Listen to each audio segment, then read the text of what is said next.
My dear brothers and sisters in Christ, I'm grateful to all of you who've come together in the Mother Church of the Archdiocese of Indianapolis to pray for the Conclave, which has begun today in Rome.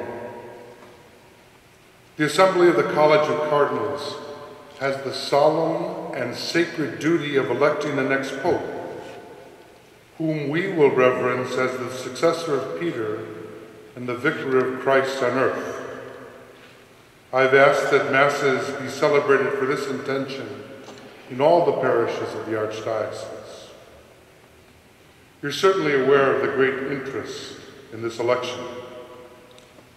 The selection of a Pope generates analysis from across the globe, a tsunami of tweets, and probably some foolish bets in Las Vegas and with the bookies of London. We, for our part, gather in the middle of this day to listen to the voice of the Good Shepherd, who never abandons his church, and to do what he asked us to do the night before he died for us. I think the words of a brother bishop might help us sharpen our attention to what this celebration, what our prayer today is all about. He writes, "We must pray and pray much, for no science, no human prudence can furnish a remedy to the evils that desolate the church today. The all-powerful arm of God is needed. We must pray to Jesus Christ that he may give us, as the head of the church, a man less remarkable by his science and human prudence than by his fervor and his zeal for the honor of God. A man absolutely inaccessible to every intrigue, who is above human respect. For if we have the misfortune to have a Pope elected who is not a man who seeks only the glory of God, the Lord will aid us but a little, and in the present state of things will go from bad to worse. Prayer, then, is the only remedy." These words were not written for some blog and posted last night. They were penned by St. Alphonsus Liguori in 1774, as a conclave was assembling that would eventually elect Pope Pius VI. That conclave, by the way, lasted 134 days, and 265 ballots were necessary to elect the new Pope. Though we can really expect that the process that begins today will produce a swifter result, I think the stakes are just as high as they were 239 years ago, when St. Alphonsus sent those words from a backwater diocese in southern Italy. Even in our day, evils have desolated the church. Whether we speak of the scandals of sexual abuse or the stumbling blocks of factionalism, intrigue, and discord. In many regions of the world, we are no longer successful in communicating to young people the beauty of the Christian life. And as a result, the rich seed of the gospel falls on barren soil.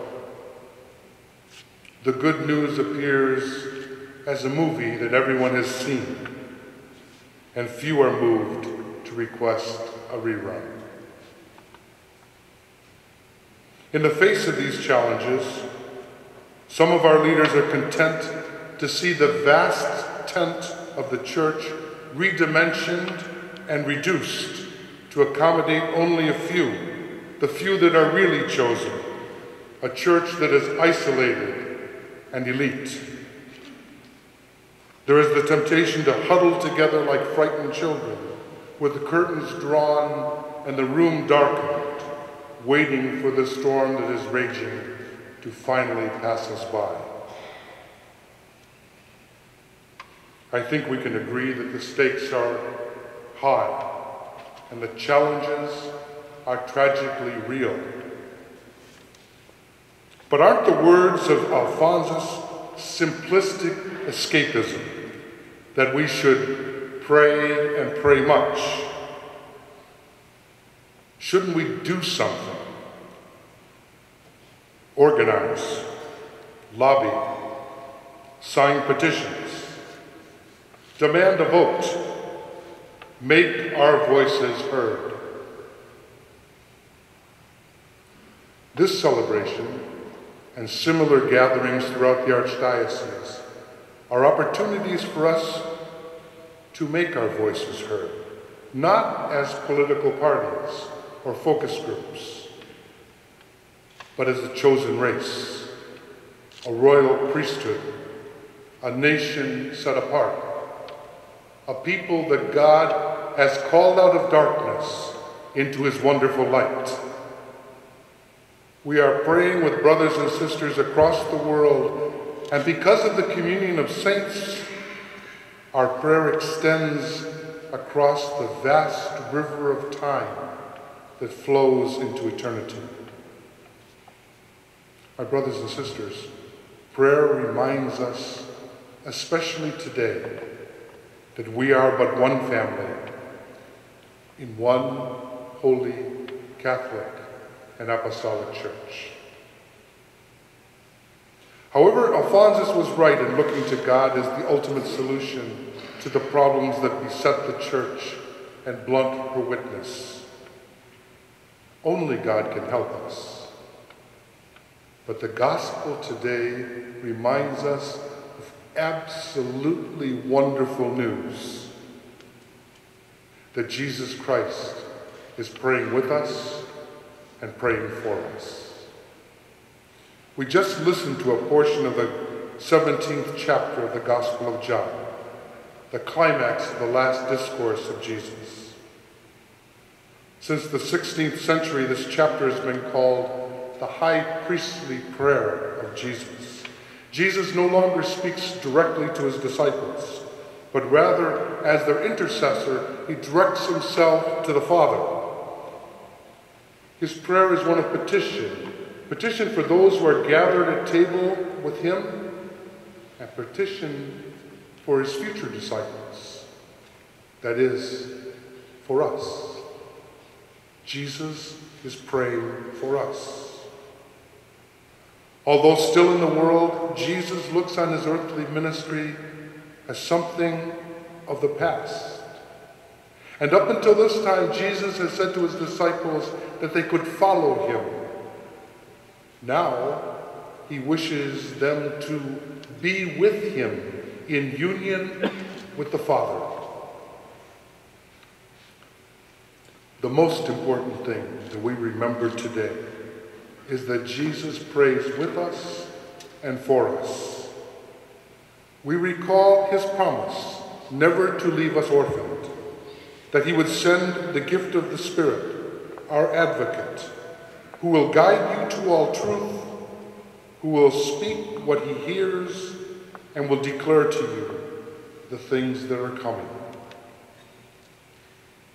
Because Jesus prays for his church, we can believe that the Spirit will be present in the Sistine Chapel later today when the balloting begins. For our part, we beseech God to help those cardinals be sensitive to the Spirit and to follow its urging. Many of the evils that afflict the Church today demonstrate a deafness to the Spirit and a preference for selfishness, fear, or ambition. Let us beg our loving Father that the electors be moved to choose the candidate best disposed to lead the Church today, a shepherd in whose voice we will recognize the voice of the Good Shepherd, who alone gives us direction, light, and peace.